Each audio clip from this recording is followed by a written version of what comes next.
आज महाराज बताया जाता है और लिखा भी है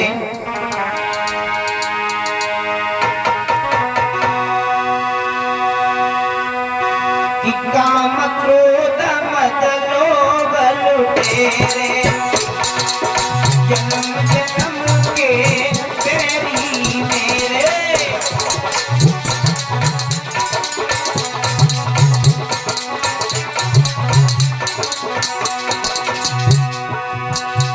अरे काम क्रोध मद लोभ लुटेरे जन्म जन्म के तेरी मेरे।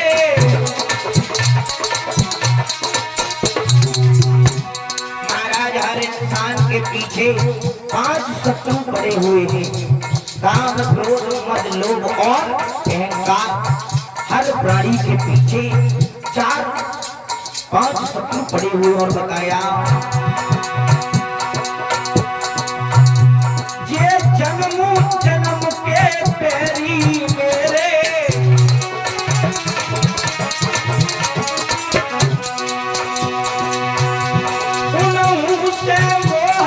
छुड़ाई देती रे छुड़ाई देती सजना से दुल्हा से प्रीतम से हमें लहर देती।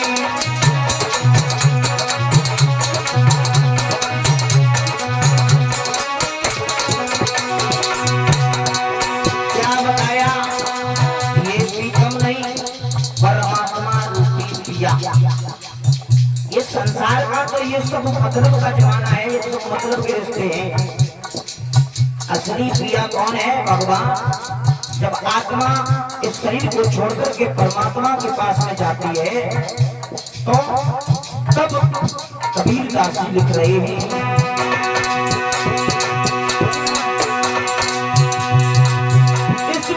भौतिक शरीर से जब आत्मा निकल कर के परमात्मा के पास में जाती है मरीचंद महाराज, तो क्या बताया?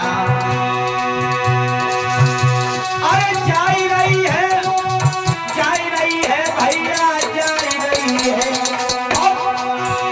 दुनिया दुनिया सजाए जादू है दुनिया सजाए जादू है।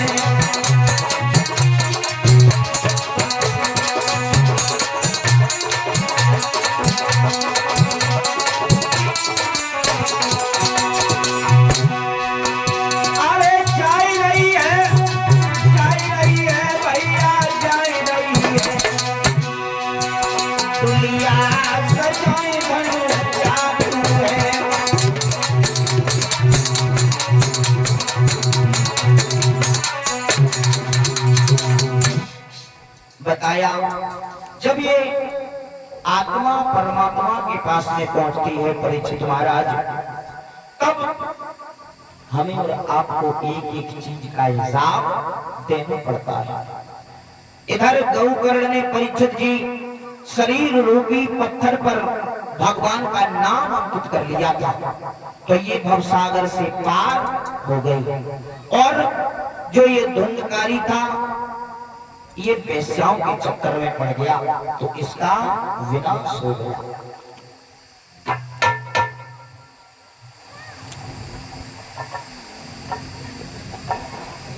आइए देखते हैं किस प्रकार से हमारे परीक्षित जी का जन्म हुआ और किस प्रकार से ये महाभारत जैसा युद्ध हुआ। और परीक्षित महाराज एक विद्वान तो ये लिख रहा है कि महाभारत जैसा युद्ध द्रौपदी मैया की वजह से हो गया। क्या बताया? महाभारत जैसा युद्ध द्रौपदी मैया की वजह से हो गया। अब ये द्रौपदी मैया की वजह से क्यों हो गया? क्योंकि महाराज अगर द्रौपदी दुर्योधन से ये न कहती कि अंत के अंधा ही हुआ करते हैं तो शायद महाभारत न होता। क्योंकि माताओं की होठों में अमृत और जीभ में जहर हुआ करता है। अगर बोलेगी नहीं तो बोलेगी नहीं, और बोलेगी तो परीक्षित महाराज ऐसा बोलती हैं कि गोली से भी ज्यादा अब वैसे यहाँ की माताएं तो कोई गलत बोलती ना है, बड़ा सुंदर बोलती है। हाँ, ये मैं उधर की बात कर रहा हूँ अपने साइड। हाँ, तो महाराज बताया नारी जो हुआ करती है, तो लिखा भी है किसी कवि ने कि नारी की बात नवे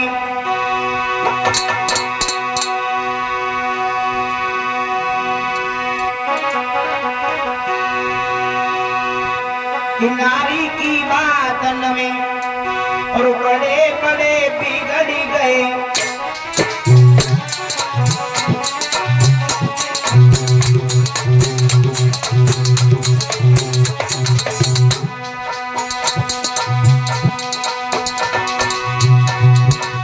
नारी की बात नवे अरे बड़े बड़े बिगड़ गए।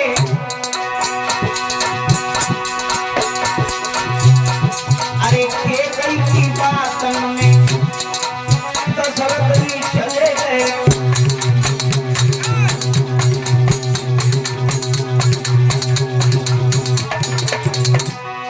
क्या बताया? अरे के गई की बात में दशरथ भी चले गए। देखो श्री राम जी ने वन में कारी दुख सहे।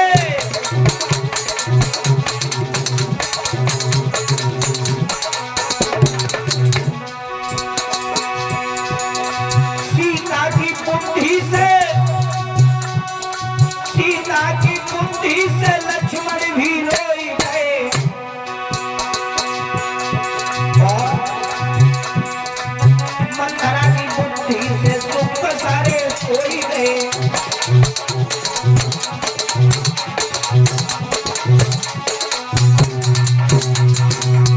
अरे जेहू बात छोड़ो महाराज और सुनो।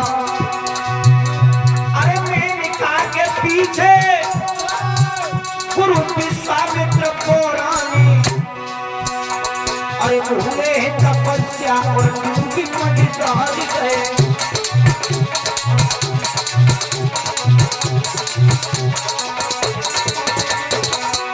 नारद जैसे ऋषि देखो महाराज, नारद से ऋषि जो नारी के पीछे झूम गए।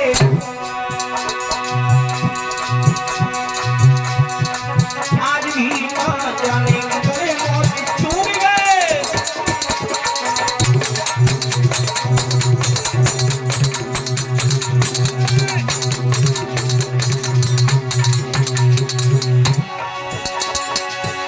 अरे बड़े बड़े पैरन वाले अरे को भी न पार गए। अरे नजर की तो बात छोड़ो, ले बता भी हार गए।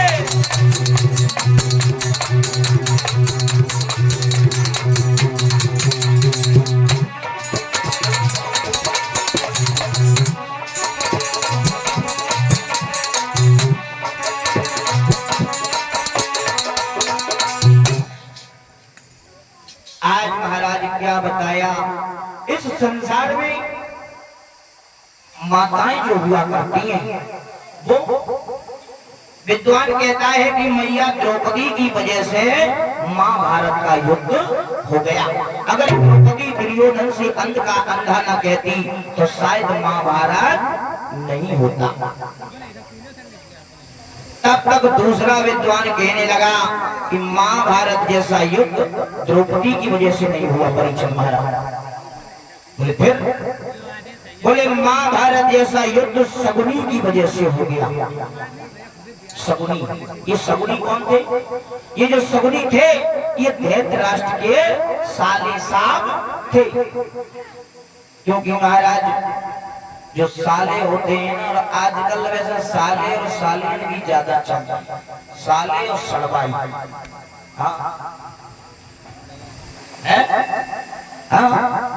आजकल साले और सड़वाइयों की ज्यादा चलती है। भाई को कोई नहीं पूछता है, माता पिता को कोई भी नहीं पूछता है, लेकिन साले और सड़वाई, हाँ हाँ क्या बात है। क्योंकि विद्वान बड़ा सुंदर भाव लिख रहा है। कि गई बदल देश की प्रणाली, हुआ देश धर्म से खाली। गई बदल देश की प्रणाली, हुआ देश धर्म से खाली।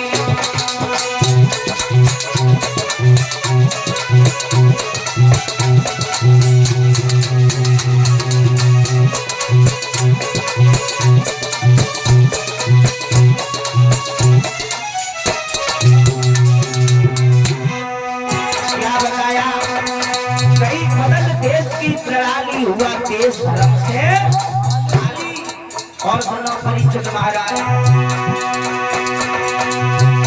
अरे पहले उत्सव जब होता था, अरे घर में पहले महाराज जब उत्सव होता था तब घर में बहन और बाजी पहले आती।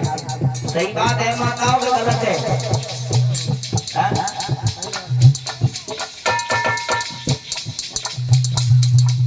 पहले जब उत्सव हुआ करता था तो घर में बहन या भांजी को पहले बुलाया जाता था, लेकिन अब ऐसा नहीं है महाराज। अब तो कुछ लीला ही निराली है। अब तो बताया जाता है, अरे पहले उत्सव जब होता था घर में बहन बुलानी, लेकिन अब बहन भांजी रास्ता देखे बोलो आई आई छोटी साली, हुआ देश धर्म से खाली। हो गई बदल देश की प्रणाली, हुआ देश धर्म से खाली।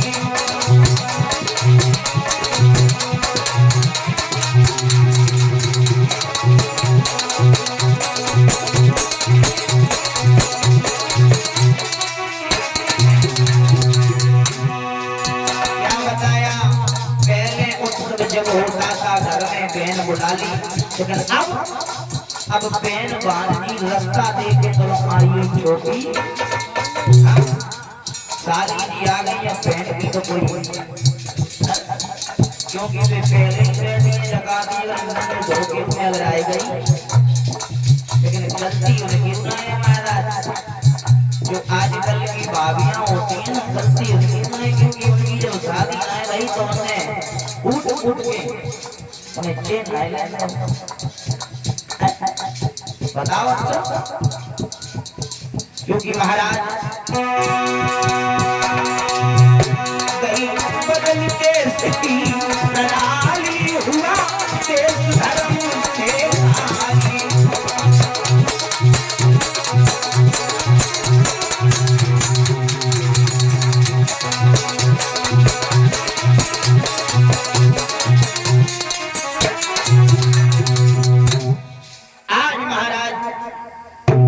माता पिता बहन भाई सब अलग होते चले जा रहे हैं, कोई किसी को समझना नहीं चाह रहा है। परीक्षित महाराज, आज एक विद्वान क्या कह रहा है कि महाभारत द्रौपदी की वजह से नहीं हुआ, यानी कि किसकी वजह से हो गया? शकुनी की वजह से। अभी शकुनी महाराज, ये शकुनी जो थे ये दैत्य राष्ट्र के साले थे। और जो साले होते हैं ना वो महाराज, क्योंकि जो साले होते हैं उनके काम बड़े निराले होते हैं। ये ऊपर से गोरे तो होते हैं लेकिन अंदर से बड़े काले जो साले होते हैं। अब ऐसे साले तो आजकल कोई ना कोई पीढ़ी ना दर पीढ़ी कोई ना कोई का हम साले आप साले, साले तो सही है। हाँ, तो कोई अगर साले हो तो देखो बुराई न मानियो भैया।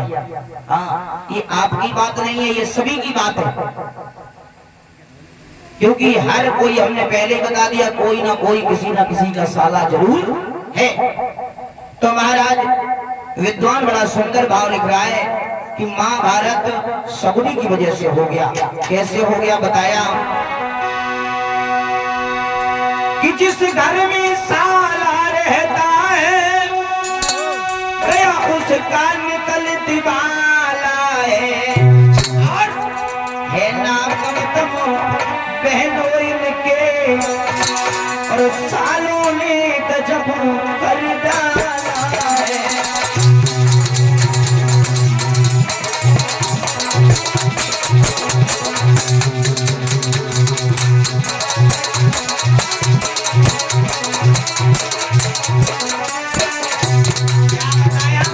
जिस घर में साला रहता है उस घर का तो नाम से ये हमारा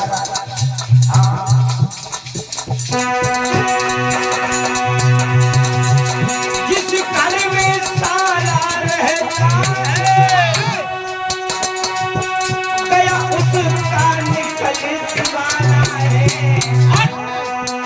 ये नाग में तो बहनों के लाला रसूल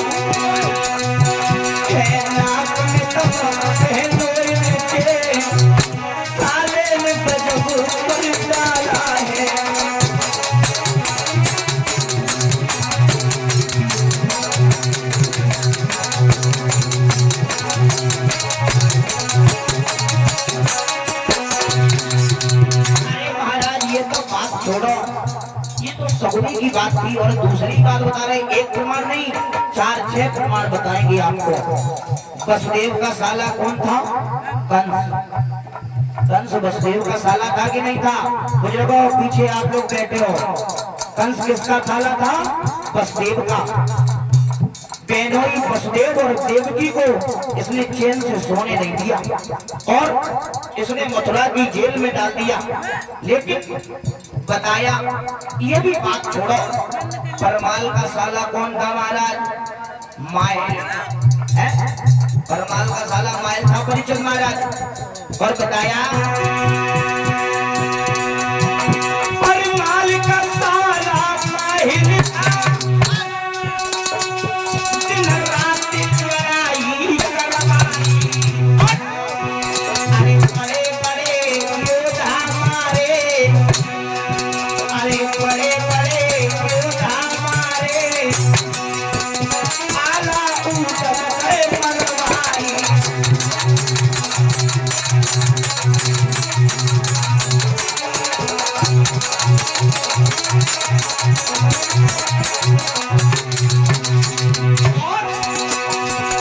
साले को सत्ता मत समझो, जय समझो गरम मसाला है।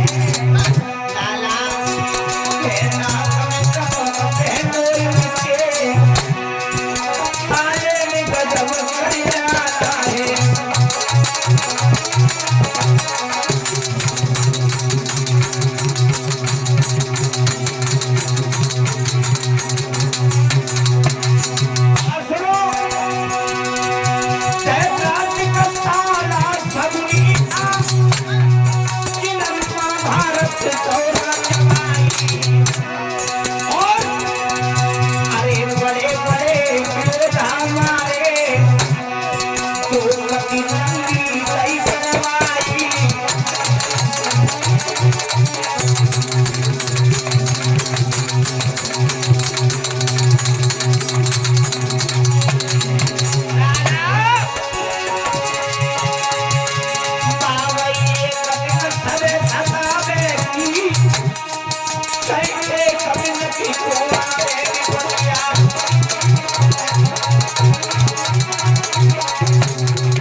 महाराज क्या बताया कि महाभारत सगुनी की वजह से।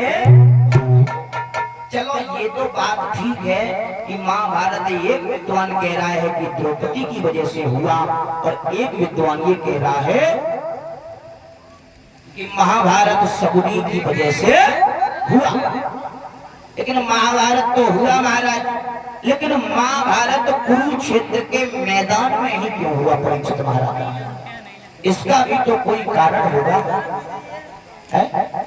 महाभारत कुरुक्षेत्र के मैदान में ही क्यों हुआ? और भी कहीं हो सकता था, लेकिन इसमें भी एक कारण था। आपने सुना होगा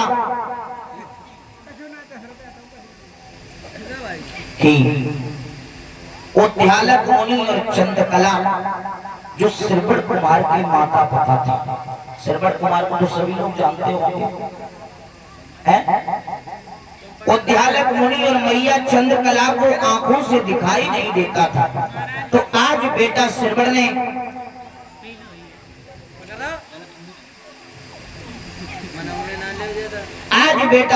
ने एक पालकी बनाई और पालकी में माता पिता को लेकर के चले। तो आज बेटा श्रवण जब चला तो महाराज परीक्षित धीरे धीरे धीरे धीरे आगे बढ़े। तो ये कहां पहुंचे? दशरथ के राज्य में, यानी कि अयोध्या में। जो अयोध्या में पहुंचे सरजू नदी के किनारे, उसी समय माता पिता को प्यास लगने लगी। तो आज पिताजी और मैया ने ये कहा कि बेटा श्रवण, मुझे प्यास लग रही है, तुम ऐसा करो मुझे जल पिला दो।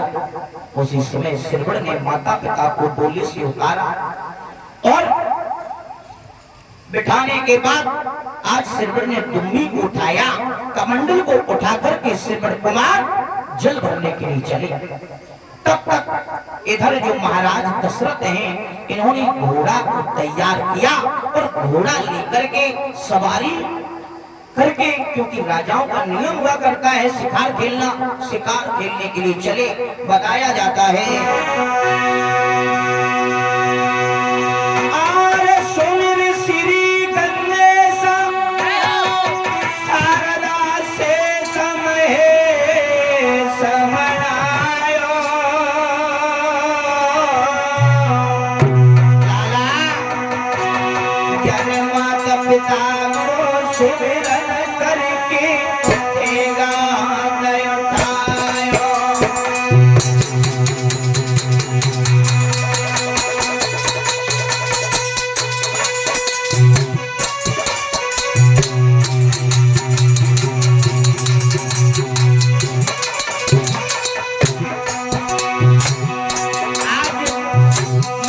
दशरथ ने घोड़ा को तैयार किया, तैयार करके आज चले। तो हुआ क्या?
बचे रहिए परिचित महाराज। आज धीरे धीरे धीरे धीरे समय व्यतीत हुआ। इधर महाराज जो दशरथ हैं आगे बढ़े। आगे बढ़कर के इन्होंने क्या देखा, जो बेटा श्रवण है वो दुम्बी को जैसे ही उसने जल में डाला तो जल से आवाज आया। इधर श्रवण ने परिचित थोड़ा पानी मंगा दो पीने के लिए। आज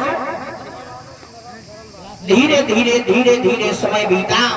इधर बताया जाता है परिचन महाराज जैसे ही बेटा श्रवण ने उस दुम्बी को डुबाया दादा, तो आज दशरथ ने अपने खरकस से तीर निकाला और तीर निकाल करके बेटा श्रवण के मार दिया। आज बेटा हाय मां कहकर के जमीन पर गिर जाता है। तब तक दशरथ आ जाते हैं और दशरथ थे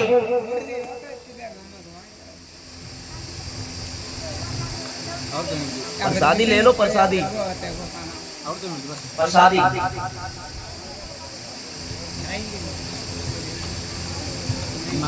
आज दशरथ ने जैसे ही बेटा श्रवण को देखा कहने लगे बाजी बाप ये हमसे क्या हो गया। उसी समय बेटा श्रवण को आज गोदी में उठा लिया। बेटा श्रवण रोने लगा, कहने लगा मामा हमने तुम्हारा क्या बिगाड़ा था जो तुमने हमारे तीर मार दिया, क्योंकि हमने किसी का कभी कोई बुरा काम नहीं किया और आपने हमारे माता पिता की हमारी एक बूढ़ी लाठी मेरी था, आपने वो भी लाठी तोड़ दी। अब हमारे माता पिता का क्या होगा। आज से रोने लगा और रो करके अपने मामा से बोला हे मामा सुनो हमारे माता पिता प्यासे हैं, मामा सुनो।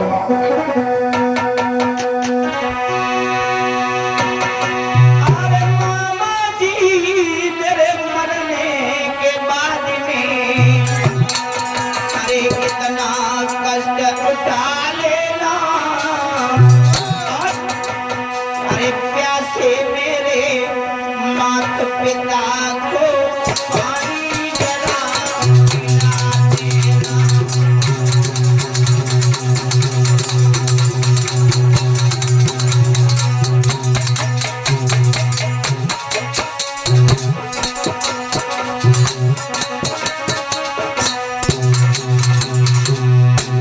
आज बेटा श्रवण रोने लगा, कहने लगा मामा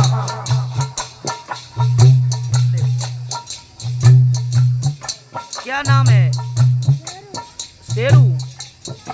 और शेरू भैया की माता जी हैं, शेरू भैया की माता जी ये 51 रुपए को 11 पुष्पोत्तरों से भगवान की व्यासपीठ को सम्मानित कर रही हैं। भगवान से कामना करेंगे हमारी माता जी के हाथों क्षेत्र में आगे बढ़ते रहेंगे और हम मैया से आशीर्वाद की कामना करेंगे, क्योंकि अगर हम आशीर्वाद देने के लायक नहीं बल्कि लेने के लायक, और जैसे बड़े बुजुर्गों से तो हमेशा आशीर्वाद लिया ही जाता है। हाँ महाराज आज सुबह रोने लगा, कहने लगा मामा अरे मामा जी मरने के बाद अरे इतना कष्ट उठा लेना, प्यासे मेरे माता पिता को पानी जरा पिला देना।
मैया पूछे तो जल्दा दीपक बुझा देना, बताना नहीं, नहीं तो मेरी माँ मर जाएगी।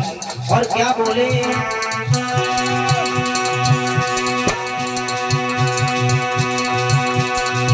अरे पिताजी पूछे लला कहाँ है,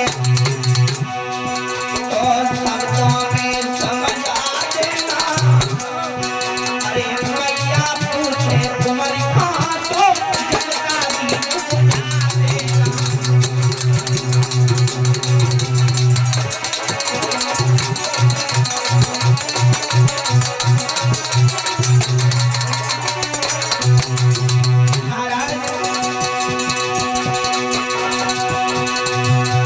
उसी समय बेटा सिरवर ने क्या किया,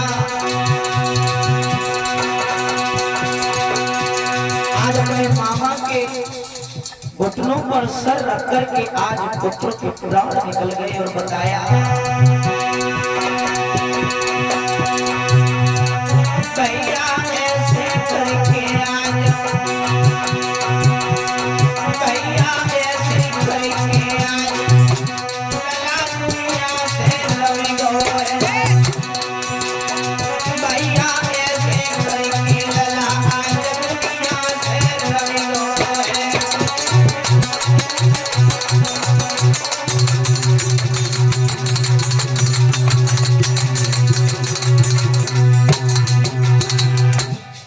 आज महाराज बेटा सिरवर ने अपने प्राणों को छोड़ दिया।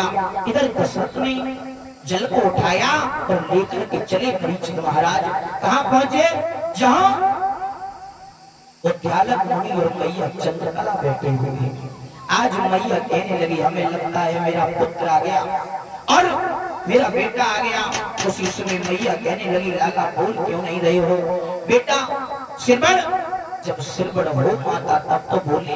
आज उसी समय बताया जाता है कि धीरे धीरे जिससे ये आगे बढ़े, कहने लगे बहन, दशरथ कहने लगे बहन हमसे बहुत बड़ी भूल हो गई, तुम्हारे पुत्र की हमारे हाथों से मृत्यु।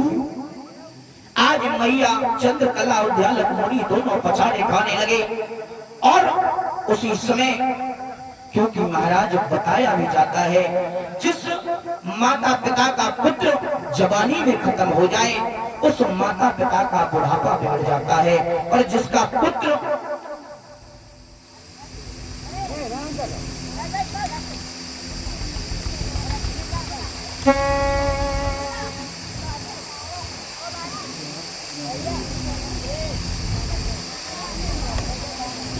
और ये शर्मन भैया जी की तरफ से ये 101 पुष्प मुद्राएं आई हुई हैं, भगवान से कामना करेंगे।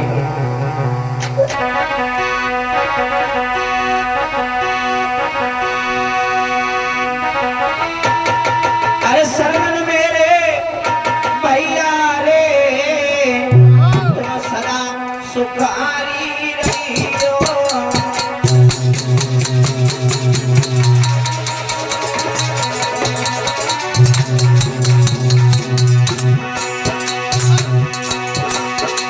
अरे शर्मन